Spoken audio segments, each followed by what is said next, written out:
Welcome, everyone. This is the last class in this series.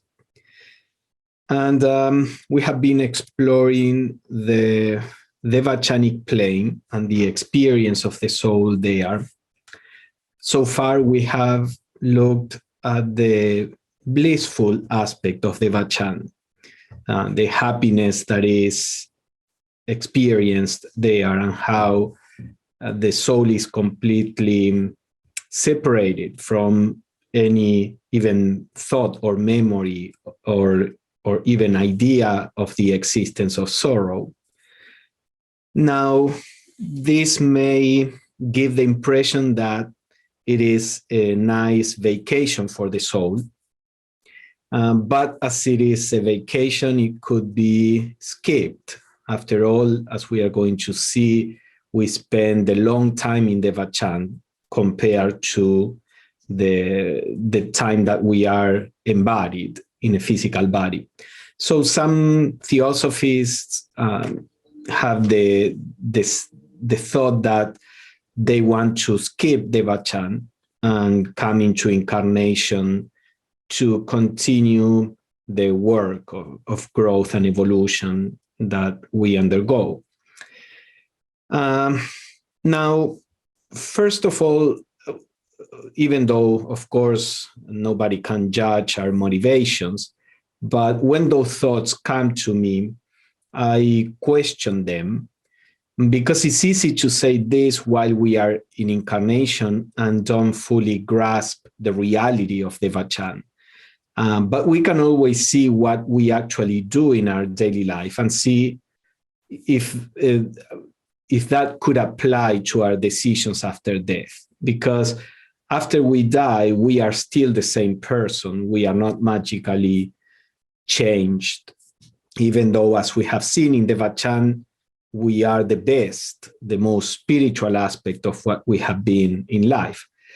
But suppose somebody comes and tells you that because you are a nice person, this person, company, organization is willing to pay for you to live in any beautiful place in the world of your choice with all people that you love. You don't have to work any longer. You can do whatever makes you happy. If working makes you happy, you can, work in that field. Everybody around you will have everything they need, as will you. Whatever thing you appreciate, music or this or that, you will have it available there every time you need it. So this person or organization offers that for you. Would you easily say, you know what, I'll stay where I am, and I want to deal with my difficulties and limitations because this is making me grow?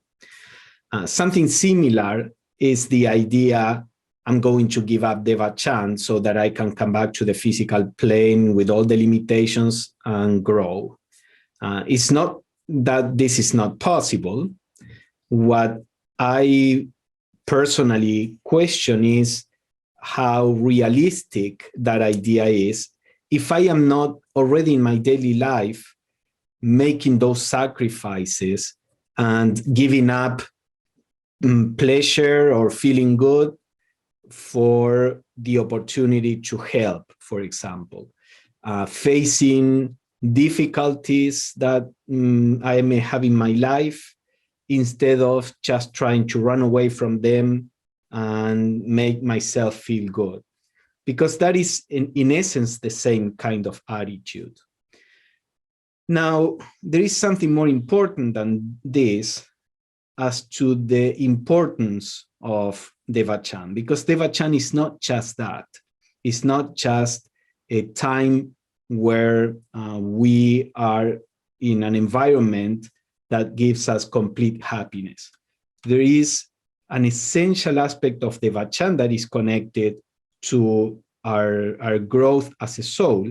And this is why skipping Devachan is not really something that would be a good idea as a soul, unless we are coming to the final stage in our cycle of reincarnations, and then the situation is different. Once that soul enters the what we call in Theosophy the path of initiation, then we have other rules, we have other aims for life, and often that soul is held to skip Devachan.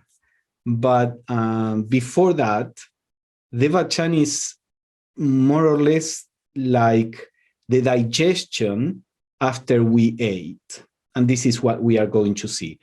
We all know that if we eat and we don't digest, then that food is not very useful.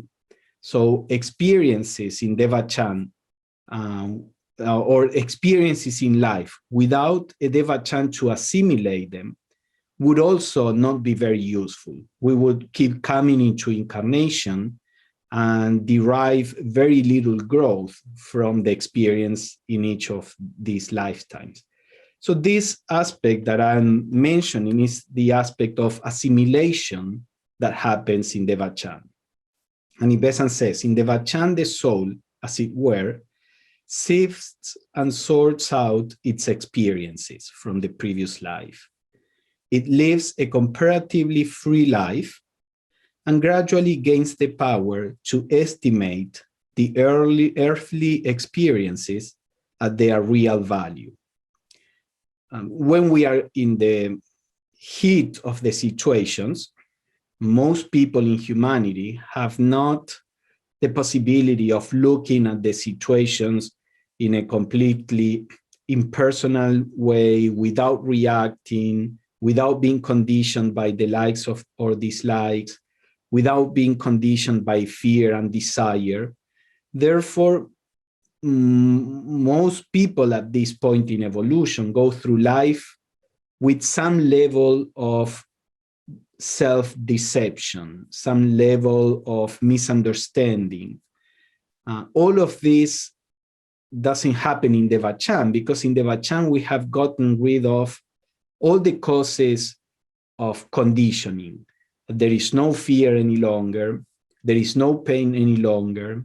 There is nothing of those causes that prevent us from seeing things as they are. So in Devachan, where we are free from all of that, part of what happens is that we start understanding our lives in a far better way. We start seeing the causes and the effects. We start being able to learn from what we have done, to learn that when you do this in these situations, you get these kind of reactions and results. And from that, that leads you to this and that. This is actually how the soul learns how to deal with the physical plane. Most of the learning happens in Devachan. Again, as we approach the final stages in our evolutionary journey, we begin more and more to learn in our daily life if we are able to deal with situations without reacting, without self-defensive attitudes, without blaming others. If we have a learning mind, then we start doing part of that work that will be done in Devachan. We do it during our daily life. In most cases, for most people, this is something that only happens in Devachan. Sometimes we may have the sense that all these things are happening to these people, to this person, maybe to a loved one, and that person doesn't seem to be learning from it. Well, most of the learning will happen in Devachan. We should not be disheartened if we see that the person keeps doing the same thing, or that situations that to us may be clearer because we are not directly involved in that situation, situations in which we can see clearly what this person should do or what is the cause of these situations, then that person doesn't see them. All of that is normal, and most of the learning, as I said, happens in Devachan. Along with that learning, along with that understanding, with that discovering of how life works, there is a deeper assimilation that happens. as we are going to see, a lot of these experiences are actually integrated in our spiritual body, let's say, and they become faculties, they become skills, they become virtues. So Annie Besant continues that the Devachani works out thoroughly and completely as objective realities all the ideas of which it only conceived the germ on earth. So this is another aspect of that assimilation, that many of the ideas that maybe vague intuitions, maybe quick insights, maybe general ideals that we have but don't fully understand or don't know how to work them out in physical action, all these spiritual seeds that we accumulate during our physical life are actually worked out on the Devachanic plane. The Devachanic plane is a mental plane where ideas are thoughts, where thinking is acting, where all the work of our consciousness generates forms, actions, effects, results, etc. So a lot of these ideas that are very difficult to work out on the physical plane, that, as we all know, is not easily bent to our aspirations or desires, with other people who have their own desires and their own needs, with circumstances that pose a lot of limitations on our action. All of that we are free from in Devachan. So we can actually work, create, generate, understand, produce results on the mental plane that is not possible to do on the physical plane.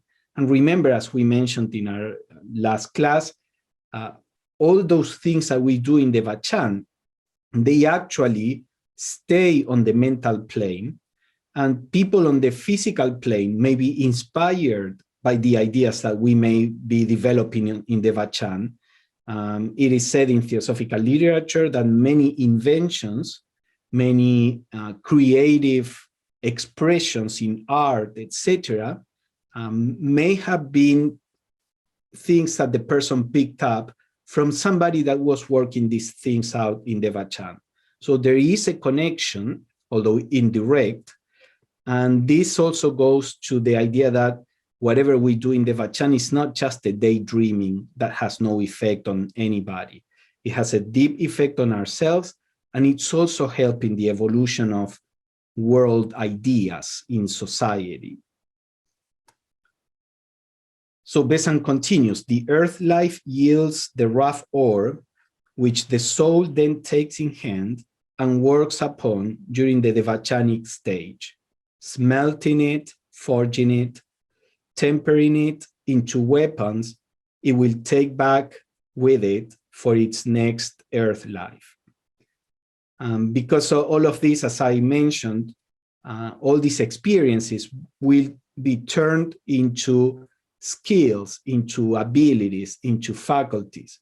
Whenever we see these geniuses that when they are 3-4-year-old children, they can perform amazing feats, this is part of souls that are very focused on one particular area of human expression, let's say music, and that have been for several lifetimes.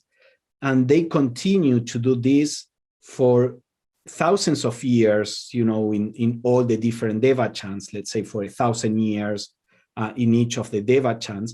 So when that soul comes into the physical body, that soul has acquired an ability that it's an amazing ability, and that soul didn't have in the previous incarnation. That soul may have been incarnating in a great artist, but add to that the 1,000 years in the Devachan, you know, working on all this in an even deeper way, and then you have the case of these geniuses. Now, most people don't narrow their search, their interest to only one topic in life. So for most people, the development in Devachan is more complete in a sense. We know that many of these geniuses have many lack in other aspects of their personalities, not all of them, of course, but many times this happens, mainly because this soul has not paid attention to much else for a number of lives. But the main point here, whatever the case, is that what we work with in Devachan is going to come back, or we are going to bring it back into the next incarnation as improved skills, intelligence, ability, etc., etc. So Besant says that the Devachani brings back with him his now increased experience and any further gains he may have made in Devachan along the lines of abstract thought. And when Besant says abstract thought, she doesn't mean that this only applies to people interested in mathematics. The Devachanic plane is a mental plane, a plane of thought, and abstract in the sense of things that don't have to do with the physiological aspect of a human being, things that have to do with beauty, with love, with spirituality, with understanding, whatever, understanding the social condition of humanity. So in Devachan, especially, we have seen there are different levels of Devachan. A person that had a very simple spirituality, we have a Devachan that is quite concrete, but people who are interested in things that are more universal, that are less concrete, they will have a deeper experience in Devachan. So this is what Annie Besant says here, that the gains that we make in Devachan of all these things that apply to the abstract nature of life, we bring that with us. And she quotes Blavatsky, who wrote, in one sense, we can acquire more knowledge, and again, in any field, more knowledge, more understanding.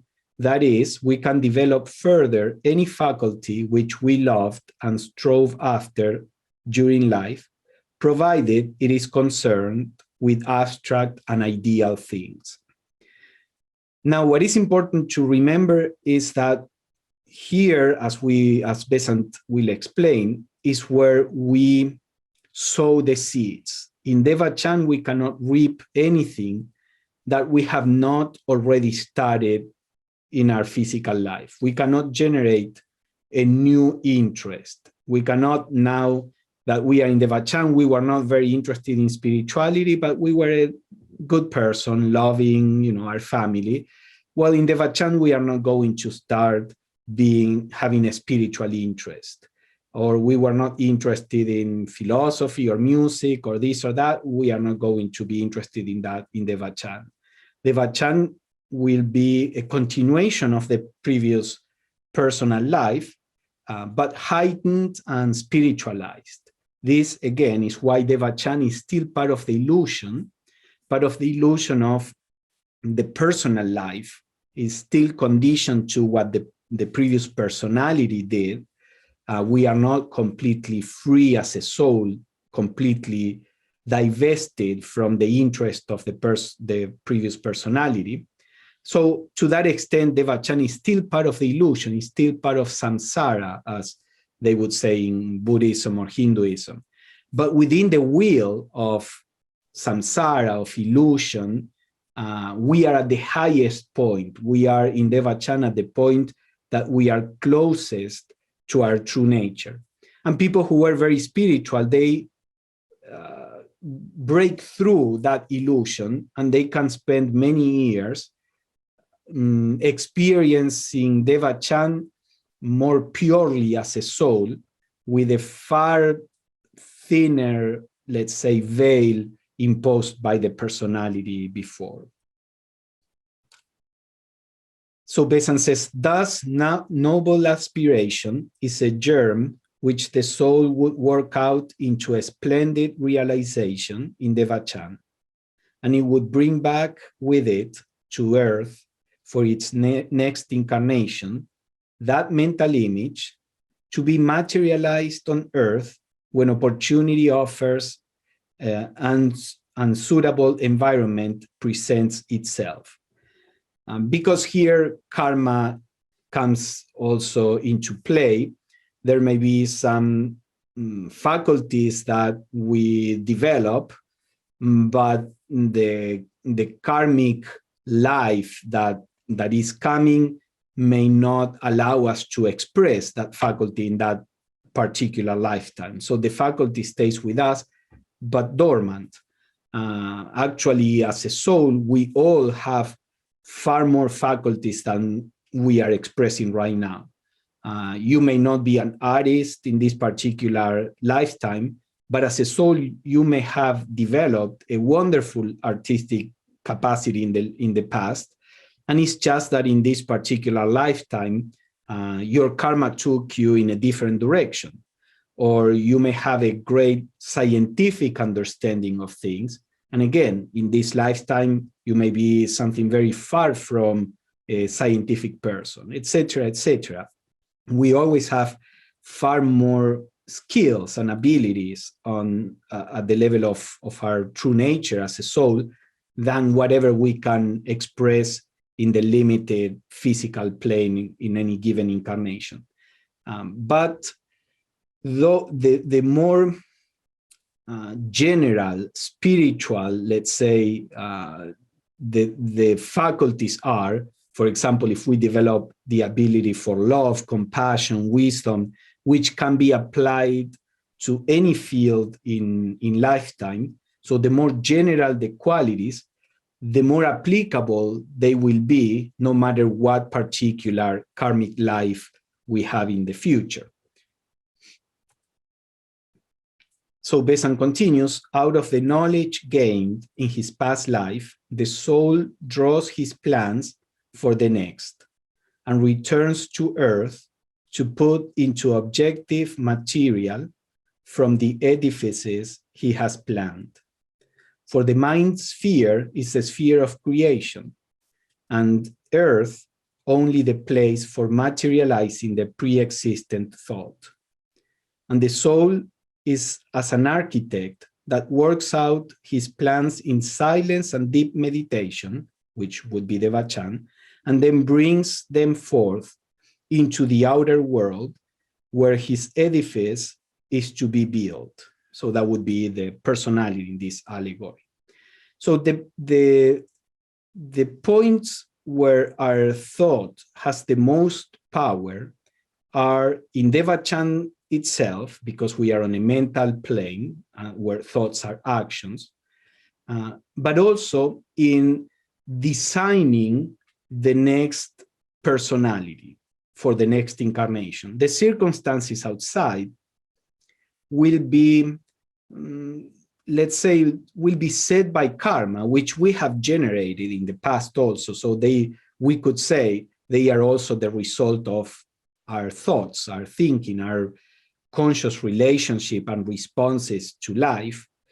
But they will be set up by previous karmic causes. But the kind of personality we have will be the result not only of the karma we generate, but also of what we are building with our spiritual mind in the Vachan. So we could say that, in the New Age, there is the idea that our thoughts can modify reality. As I think I mentioned, that is not quite true for normal people while we are incarnated. Yogis, of course, can precipitate things. Most people cannot. Just sit, look at the void, think of something you want to precipitate, and that will appear. Of course, there is all this idea that if you think enough of something, then that will happen in life. We can't go in that direction. This is a completely different subject. But my point is that this is the most true, let's say, in this part of our cycle of incarnations, when we come out of Devachan, we actually create our personalities, for the most part unconsciously to ourselves, until we get closer to the end of evolution, where we start doing this more consciously. But we create our next personality out of our mental activity in Devachan.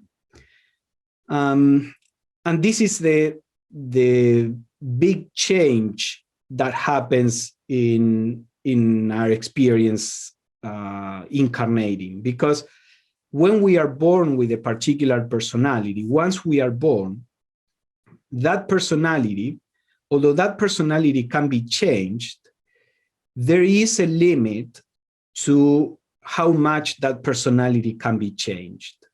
There is something that in Hinduism they call prarabdha karma. Prarabdha means the karma that is going to be enacted in any given incarnation.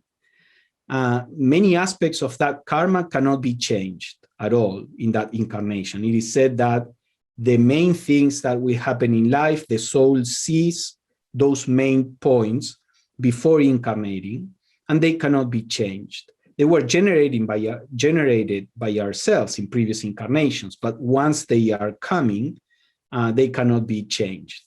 Many other things that happen in life, they don't have so strong causes behind, so many of them can be changed, some of them with a lot of effort, and some of them can be easily changed because they don't have very strong causes behind. But in any case, there is only so much that we can, so much big of a change that we can have in a particular personality. However, when we incarnate next time and we build a new personality, that is where we can have a completely different personality. If we have worked for this in the previous lifetime within the limitations of that personality, and therefore we continue to work on these things, developing virtues and abilities in Devachan, then the next personality will be very different from the previous one. It is like you have an old car and you can update that old car and you can make it, quite good, but it will never be the same as buying the latest car. The latest car has a technology that the old one, no matter how much you want to improve it, cannot get to. So similarly with the differences, the changes we can make within one incarnation compared to the change when we get a brand new personality. That change will depend on how much, for example, we are creating right now our next personality. It depends on how earnestly we work in this personality. Even if this personality has things that we keep trying and the personality doesn't seem to change, it doesn't matter at all, because what you are doing every time that you try, even if you fail, you are building your next personality. You are sowing the seeds that will generate the ideal that you... Te ayudo en cuanto a la información, porque I don't know what that is. Por otro Excuse lado, me. todo bárbaro lo que dijiste, Andrada, pero están trabajando la gente. I apologize if you can stop it. Some website. So if in whatever we are doing right now, working with our personality, that the personality may not be changing, even though we are making efforts to change something in our personality, it doesn't really matter, because every effort that we are making in this direction will actually, it's the seed for a different incarnation, for a different personality in our next incarnation. So whatever your ideal is right now, suppose your personality is irritable, and your ideal is of a personality that is, tolerant and patient, etc. And you work on this, even if you cannot change your personality much, you are generating for your next incarnation a personality that will be tolerant, that will be patient, etc. So this is very important to keep in mind. And this is why Devachan is so important.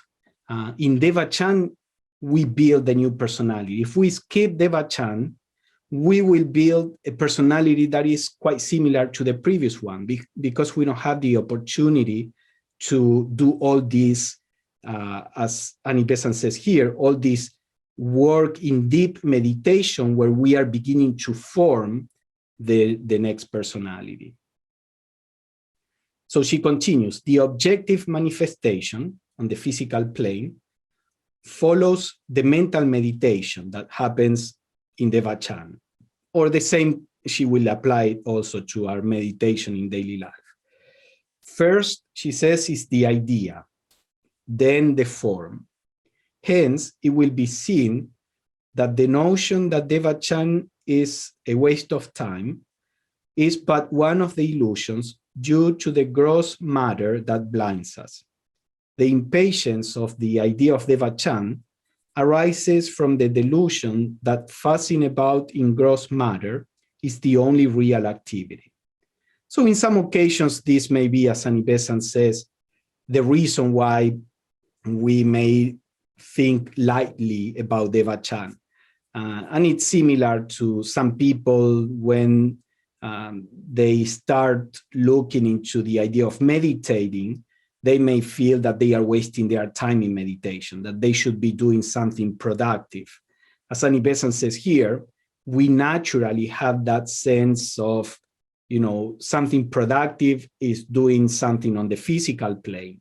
All the rest is fuzzy, is, I don't know, some kind of waste of time. As we engage in a meditation practice, etc., we may begin to realize how meditation is actually beginning to change our personality. And then with that different personality, we can face life in a different way. So this is similar to what happens in Devachan, although in Devachan it happens in a far deeper way. In truth, all effective action has its source in deep meditation. And out of the silence comes ever the creative word. Action on this plane would be less feeble and inefficient if it were the mere blossom of the profound root of meditation.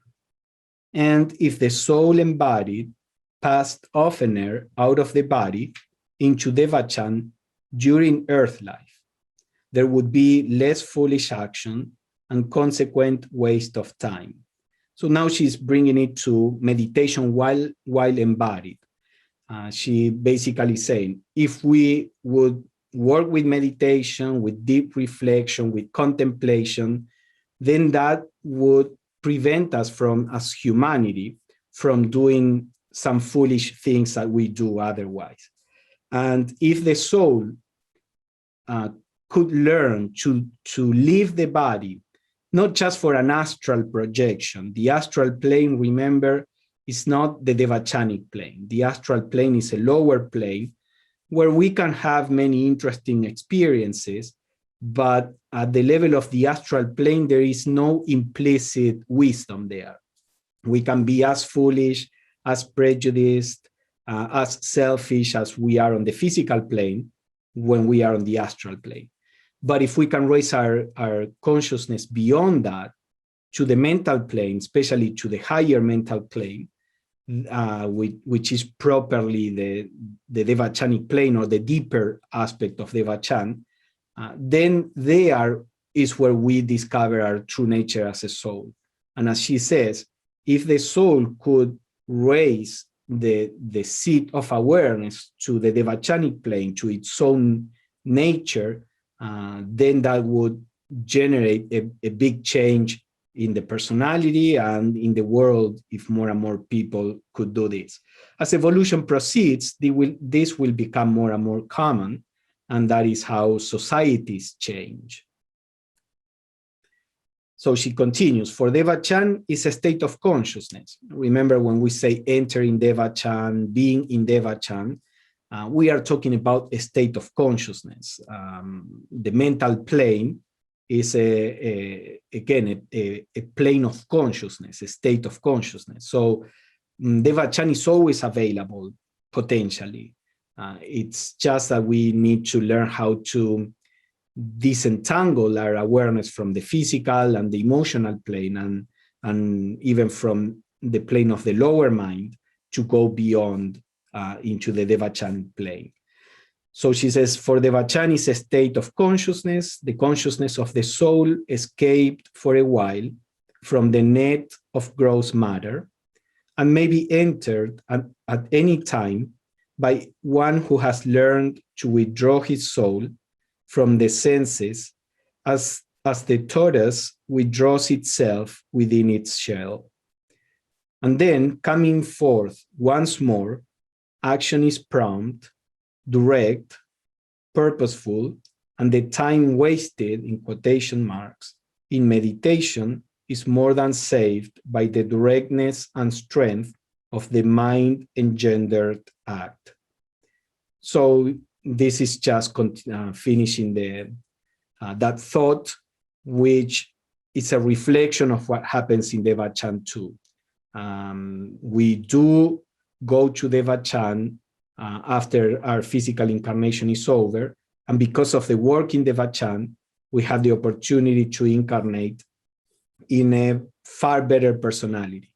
Now, if our work in our daily life, as Annie Besant will say, did not aim at generating these more spiritual seeds, gathering these spiritual seeds, then Devachan will be a nice time for the soul. The soul may be able to understand some things of, why things happened in life, etc. But the incarnation in the next personality may not be all that much different. The next incarnation may be quite similar to the previous one. In evolution, there is like an exponential growth. The growth at the beginning is very slow because there is a very short, feeble Devachan. One incarnation after the other are quite similar. But then that begins to pick up the pace. And then as we approach the later stages, there is a big difference between one incarnation and the next one. She says the moral and spiritual activities are the most important, since on these depends the growth of the true man. So this is what I was mentioning. In our daily life, we need to generate activity on many levels. We need physical activities to maintain the physical body. We need to eat, we need to do exercise. If the body is tired, we need to rest. If the body is overwhelmed, by stress, we may need to generate some activities where we can get some pleasure, some enjoyment. But all these things are necessary to keep the body going in the best possible way. And they don't really pertain to us as a soul. When our body dies, all those things that we did for the body are done at that level. If all we did in our daily life was focused on the body, we will go through the threshold of death with empty pockets, let's say. The same for anything that has to do with a self-serving attitude, with a selfish attitude or outlook. So what is important in daily life is that in the midst of these things that are necessary to keep our body and our psyche healthy, these things are inevitable to some extent, but along with that, we should try to see what we are doing spiritually, not only in terms of spiritual practice, but in terms of dealing with people spiritually, that is from a point of view of love and compassion, understanding, goodwill, a sense of seeing if we can help, how can we help.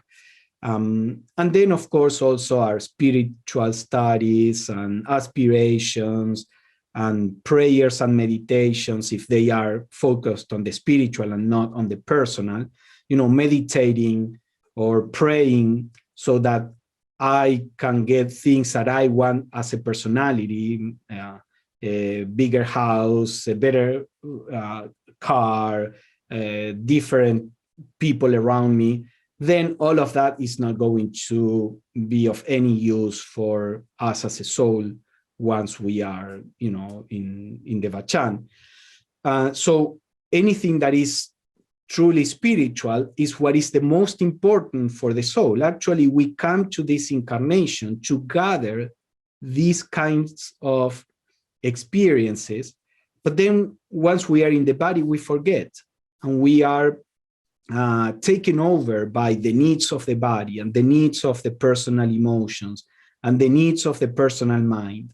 And we have a society that is constantly feeding that and telling us, you are the most important thing. You have to be successful. You deserve everything you want.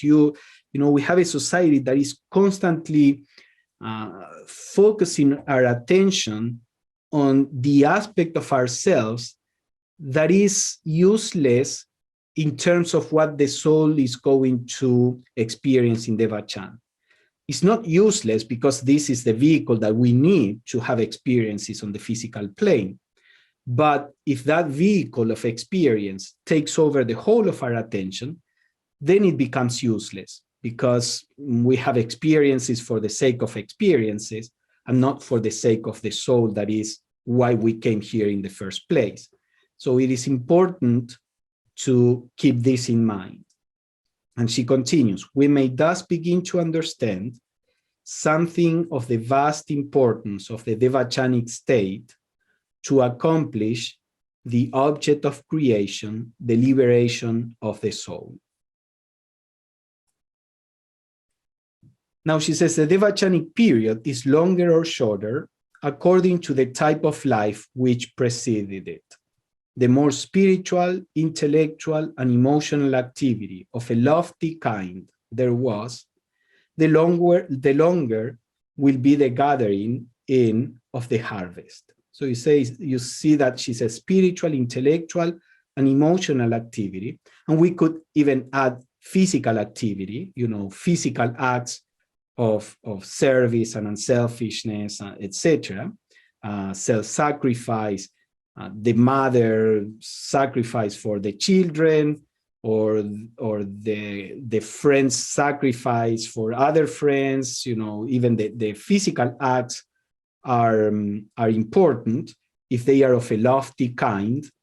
Leadbeater said once that many times women's devachan is longer than men's because the position in which women, at least in the early 20th century, the position that they were placed in was many times a position of self-denial, of sacrifice, etc. And although from the point of view of the physical plane, that, is unfair, and it's not that we should support that, but from the point of view of the soul, that physical incarnation would generate many more years, maybe a few more centuries of bliss than other people, in this case, many men who just lived maybe to provide for the family, but for their own self-expression, being far less concerned with acts of self-sacrifice, etc. So the more our life is connected with physically, emotionally, mentally, spiritually, with this kind of lofty activity, the longer will be the devachan. I think now we can see the reason for this. And then she says, the more there was an activity directed to selfish gain on earth, the shorter will be the devachanic period. So a person that is basically interested just in his or her career and achievements and pleasures and this and that, will have a shorter devachan than another one that was less self-serving. She quotes Blavatsky, the average time in devachan is from 10 to 15 centuries, so 1,000 to 1,500 years. H.P.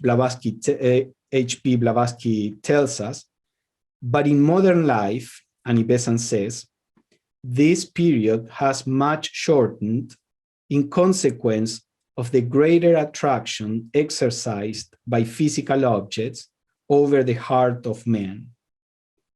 So this is a very important point also, because in the past, when life was hard, people always searched for happiness and pleasure, but life was much harder for most people. And they used to cling more strongly to the idea that this is a veil of tears, and that true happiness would come in heaven. So when the soul died, it was not so attached to the physical plane, because life had not been easy. There had been a lot of losses. You know, people used to have children, and several children in the family would die, and wars and illnesses, and every illness, it was really painful, not a lot of medicine, even to remove a tooth was a lot of pain. So you can see how that life that was rougher was less attractive to the soul. And therefore the souls would, the thirst to experience that again would come to the souls more slowly. But in modern lives, in our modern life, we have made life very comfortable, providing a lot of pleasure. Of course, we have not been able to get rid of suffering, no matter how much pleasure and comfort we provide. And that is simply just not possible to eradicate suffering by these means. But we do generate a lot of attachment to physical life. Today, people, as I mentioned, are told that the purpose of life is to attain earthly things, to realize earthly goals, to experience, earthly pleasures, etc., etc. So when the souls die, they die with a strong attachment to the physical plane, and the thirst to come back to earth and experience again that pleasure comes faster to the soul in devachan than it would otherwise. Of course, this is not the case in people who already have a strong spiritual aspiration, but most of humanity, today we are going through a cycle where, as I said, the whole life is about generating attachment and seeking value only in the physical. So as Annie Besant says, this necessarily impacts the length of time of devachan. And, at some point after the souls get enough experience, enough short cycles of incarnation, those souls will realize that everything that was being promised to them on the physical plane just doesn't work. And then there will come a change in the heart of people. But that may take a few centuries or more. Anyway, the other things to keep in mind, she says, is that it must be remembered that the average time is not the time spent in devachan by any person. If one person spends there 1,000 years and another person only 50, the average will be 525. So when HPV says the average time is from 1,000 to 1,500, that doesn't mean that every soul spends that time. There are souls that spend far more, 2,000, 3,000. She said that Plato would spend 10,000 years in devachan. And then there are others who will spend far less, maybe 50 years, maybe only 50 years in devachan, and come back very soon to the physical plane. So we are talking about averages, the length of the physical body varies far less than the length of Devachan, because there are far more causes determining the length of Devachan than of physical life. All right, so what about the return to Earth? Because I mentioned that at some point, there is this desire that comes back to the Devachani that makes that person incarnate. So this is what Besant says here. Once the causes that carried the ego, the Devachani, the soul, into Devachan are exhausted, and the experiences gathered have been wholly assimilated, the soul begins to feel again the thirst for sentient material life that can be gratified only on the physical plane. So I gave this example before. It's like we have eaten, and for a while, we don't even want to think about food. But depending on how much we have eaten, eventually, at some point, we will start feeling again that hunger, and we will start searching for food again. Even if we have overeaten and we say, we are in pain, and we say, I don't want to eat any longer, ever again, that will pass, and then we will be hungry again. So similarly with the soul, even though the soul is in a blissful state, there is an inherent desire for incarnation that is called tanha in Sanskrit, or trishna.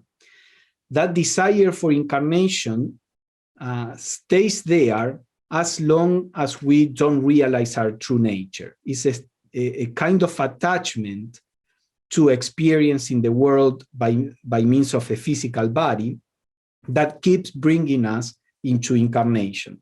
Again, some people who may have had difficult lives, or people who are sensitive, may say, I want this to be my last incarnation. I don't want to incarnate any longer. But again, we should question those ideas. It's easy to say all these things without really knowing what these things mean.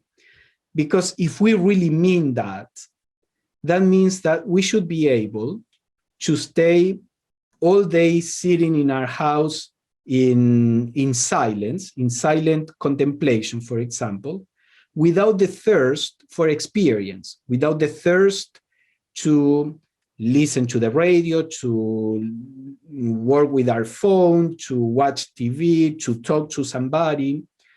Try, a weekend, a day that you have a free day, try to just sit and do nothing for a day and see what happens. You may see that if you are really tired, you may enjoy this for a little bit.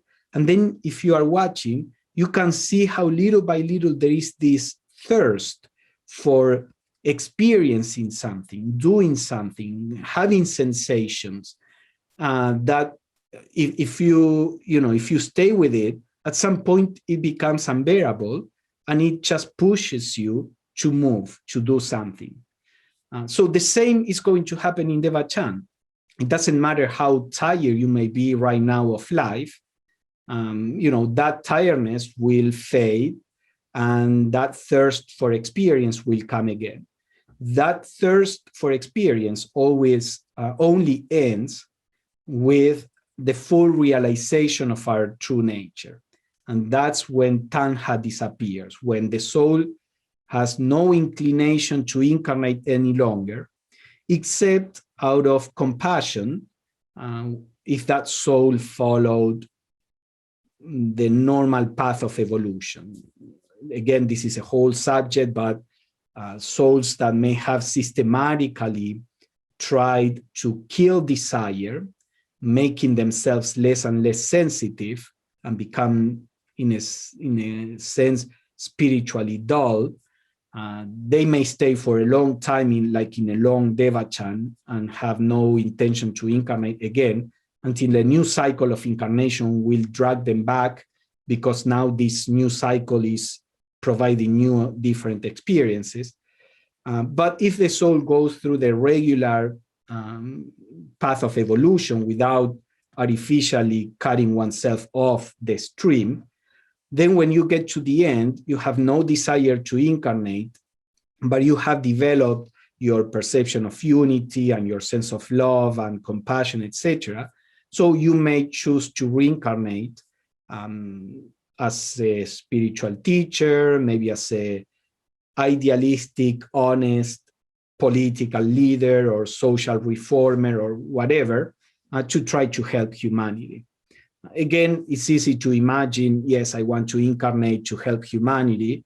Again, question that thought and see if you are doing that in your daily life. Then that may be a possibility after death. But if you are not doing it right now, it's not going to happen later.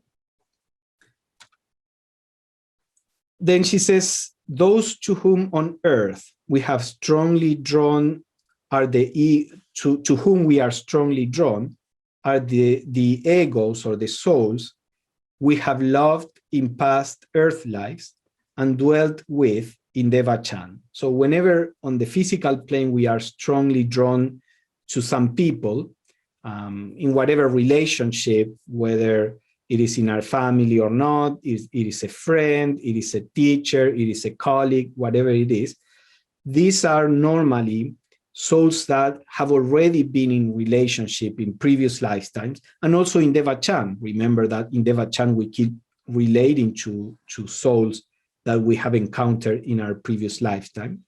And she quotes Blavatsky, that who wrote, "Spiritual holy love is immortal, and karma brings sooner or later all those who loved each other with such spiritual affection to incarnate once more in the same family group."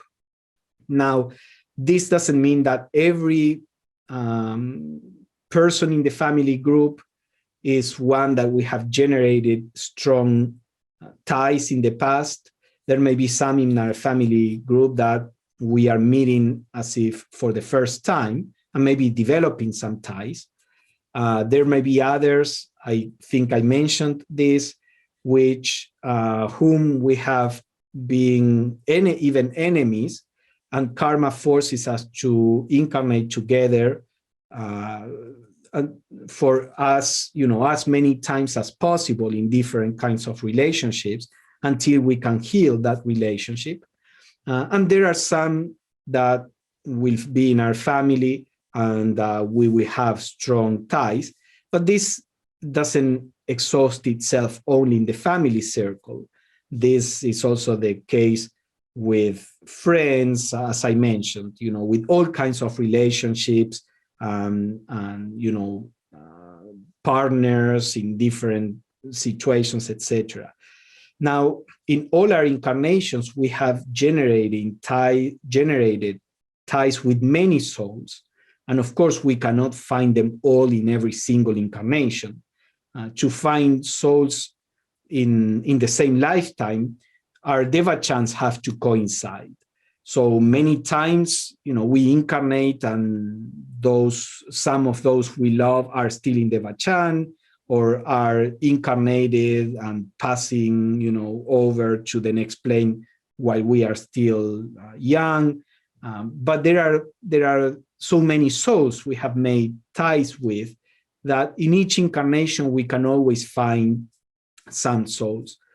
Again, it is said that as we approach the later stages in evolution and we lead a life that is mainly spiritual life, many times those with whom we share our spiritual life, because we are all living a similar life, we all tend to have a similar amount of devachan, and then it's easier to incarnate again and again with these people. And then coming back to earth, these enduring bonds of love draw us together yet again and add to the strength and beauty of the tie, till all illusions are lived down and the strong and perfected egos, souls, stand side by side, because we keep relating to each other in different ways. Perhaps as a mother and son in one lifetime, in another as siblings, in another as friends, in another as wife and husband, and in different genders each time. And so that we start generating a kind of link from soul to soul that is far more complete than the links, any particular link with the personalities. Because we may know how, we may experience love for our partner, the kind of romantic love, but what kind of love would we feel and what kind of relationship would we establish if in a future incarnation we are siblings or we are parent and child? You see, we experience all different kinds of love so that the richness of the tie grows incarnation after incarnation. Now, during the devachanic rest, the ego has been free from all pain, all sorrow, as we saw. The evil that he did in his past has been in a state of suspended animation. In dying out of devachan to be reborn on earth, the ego crosses the threshold of devachan and meets the seeds of evil sown in his preceding life on earth. So we experience in devachan all the good things, but the bad things are not erased. They are waiting for us outside devachan to be picked up again for the new incarnation, because sorrow can only be experienced on the lower planes, on the physical plane, let's say. So this is why the physical plane can never compare, even though there may be happiness and love, etc., on the physical plane. This is where we have to work out all the negative karma. In no other plane, let's say not on the devachanic plane, that is just not possible. So all the negative karma accumulated has to be worked out during a physical incarnation, along with the good karma that we have generated that applies to the physical plane too. As seeds sown in the autumn lie dormant beneath the surface of the soil until they begin to be touched by the soft rain and penetrating warmth of the sun in springtime, so do the seeds of evil we have sown lie dormant while the soul takes its rest in devachan, but shoot out their roots into the new personality which begins to be formed for the incarnation of the returning soul. This is why some traditions say that the angel of birth is crying when helping for the baby to be born, and the angel of death is joyful when helping the soul to be released from the physical plane. Because the future of the soul that is leaving the physical plane behind is one of happiness, and the future of the soul that is incarnating is one of work. Joy and sorrow are what we need to grow, what we need to evolve. It's not that this is an evil plane, but coming to the physical plane is coming to work. Going to the devachanic plane is going back to the blissful experience of our true nature. The ego has to take up the burden of his past, and these germs or seeds are the skandhas. This is a Buddhist concept, the idea of the skandhas. There are 5 kind of skandhas that determine what kind of incarnation we have in the future. They have to do with the material qualities of our bodies, the kind of sensations that we have, the kind of how we perceive life, the tendencies, habits of our minds, and then our ability to understand the powers of cognition. All of these are elements that will create our personalities. So whatever negative karma we have to work out will be worked out through these skandhas.